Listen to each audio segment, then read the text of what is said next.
আসসালামু আলাইকুম দর্শক, স্বাগতম গ্রাম বাংলা অবস্থান নতুন একটা ভিডিওতে। আশা করি আপনারা সবাই ভালোই আছেন। আজ হচ্ছে 19শে ডিসেম্বর, রোজ শুক্রবার, জুমার দিন। তো আজকে আমি বেরোয় পড়ছি, টাইম টু টাইমই বেরোইছি। 10 মিনিট আগে নামা আজান দেওয়া হয়েছে, মানে বেরোয় পড়ছে জুম্মার উদ্দেশ্যে। তো দর্শক, একটা কথা না বললেই নয়।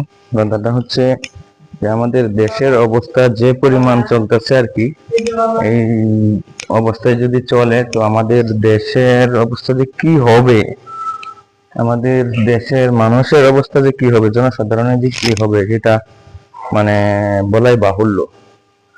এখন বাংলাদেশে একটা অস্থিতিশীল মানে অবস্থা যে শুরু হয়েছে আর কি। তো শরীফ ওসমান হাদি ভাইয়ের জন্য খুব খারাপ লাগলো। লোকটা খুব ভালোই ছিল, দল বল নির্বিশেষে সবাই তাকে পছন্দ করতো। সবার ঊর্ধ্বে যে আছে মানবিকতা এবং সততাকে মানে হাইলাইট করতে চাইছিল, সততার একটা রাজনীতি চাইছিল। তো ওনার মৃত্যুতে আমার খুব কষ্ট লাগলো। দোয়া করি উনি করে যে জান্নাত লাভ করি। আপনারা সবাই দোয়া করবেন। আল্লাহ হাফেজ।